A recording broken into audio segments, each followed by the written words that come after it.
the Patriots and the Bills. We're going to come to the Patriots now.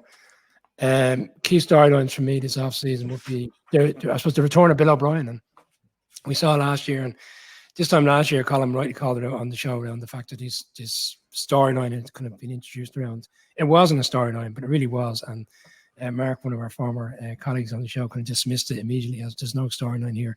Bill Belichick knows what he's doing, but he didn't know what he was doing. And at the end of the season, he corrected it and brought in Bill O'Brien. And Mac Jones last year, you could see the frustration. He just didn't seem to be sure who was calling the plays at times, and he was a bit erratic. And I think having the two guys there didn't help his development. So I'd imagine a bit of an upward turn this year. And they have brought in some really strong players offensively, done quite a lot this offseason. Like you got the tight ends coming from Miami. I'll let you pronounce Colin. The name escapes me. Big guy that Mark Cochran used to love. Gesicki. Yeah. Gesicki. Schuster's come in from the Chiefs. I mean, they've done I'll start with you, Colin. Like, is it a case of Mac Jones was the concern last year? We saw the quarterback scenario where he was in, he was out, which was the Zappy experience. Like, if the offense is to return to winning ways in terms of putting up good numbers, are we going to see a kind of a reverse to form in terms of the Patriots being more productive and back challenging for this division? They'll be competitive because they'll always be competitive under Bill Belichick, but and getting O'Brien in is a good move, right? He's a very good offensive mind. Now, he didn't overlap with Mac Jones in Alabama, but you know, they both products of the Alabama system as such. So I imagine that, you know, you will see Mac Jones take a step forward. Last year was very bizarre, right? In all the decisions that Belichick made, that decision to at one stage pull, Mac Jones, and then Zappy comes in, the crowd go bananas up until Zappy is terrible. So nobody really knew what was going on. And, you know, while obviously you need, there needs to be accountability, you need your quarterback to step up. When they don't know if you're going to pull them mid-game or not, that doesn't help anybody.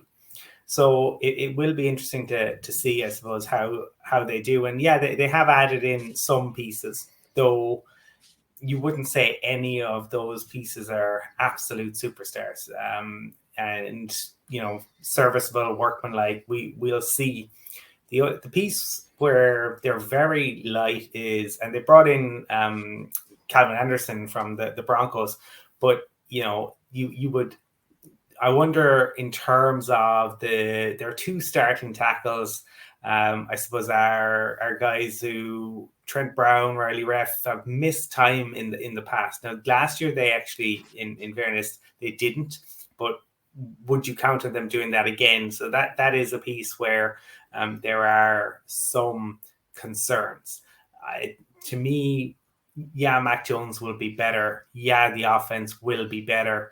We know the defense should be decent, but will it be good enough? Conor, they did go very defensive heavy in the draft.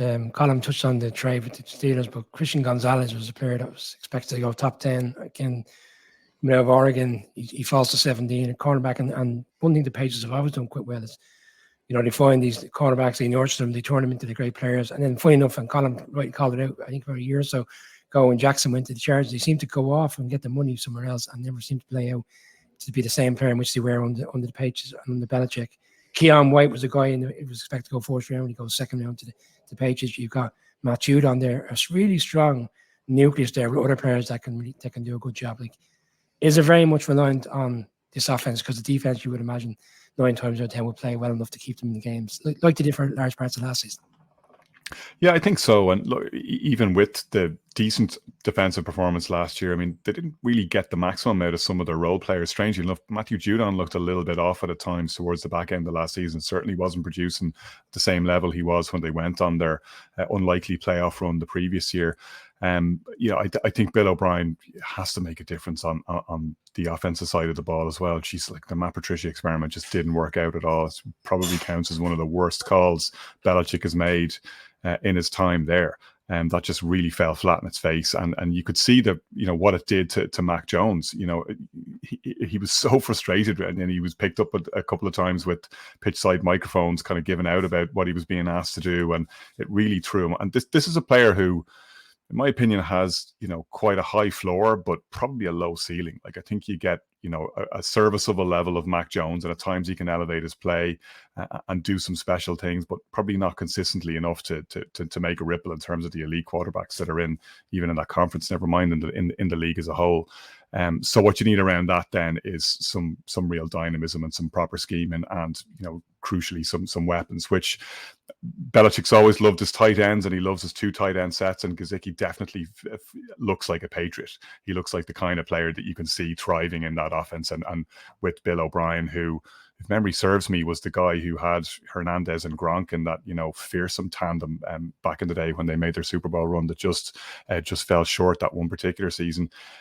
So and they've got Smith-Schuster in, as you say, so they look a lot better set on that side of the ball. And yeah, you don't have to squint too hard to see the Patriots getting to 9-8, right? That they seem to be able to do that in their sleep.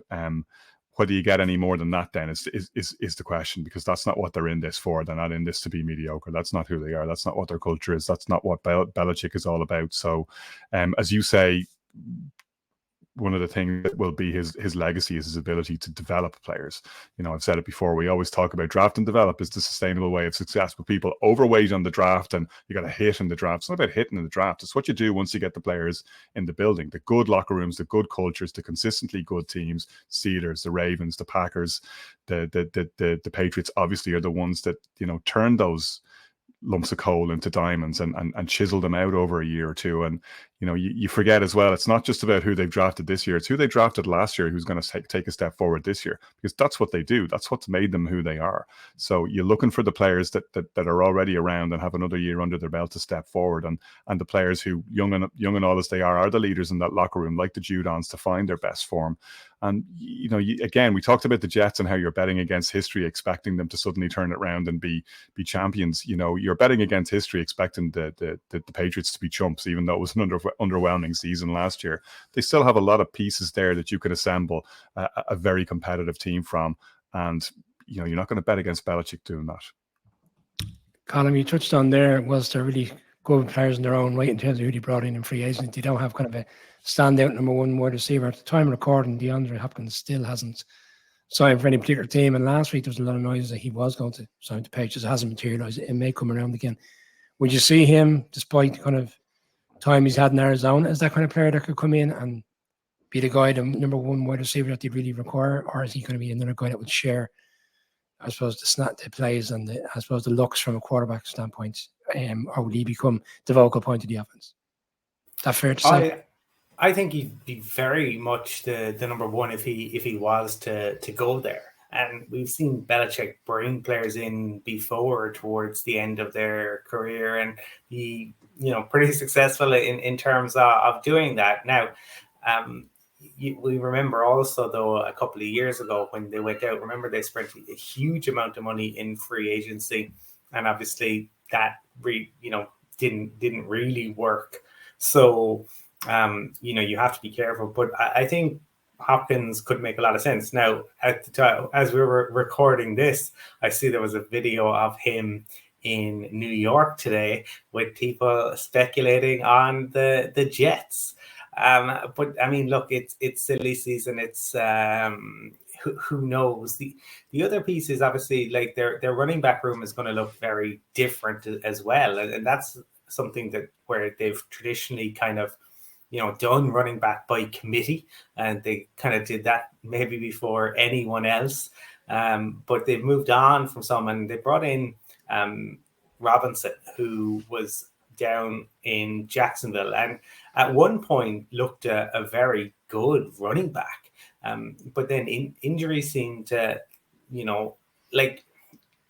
it's really difficult to know what exactly it was. Was there more to it than injury? Because at one point, even after coming back, he seemed to be doing okay.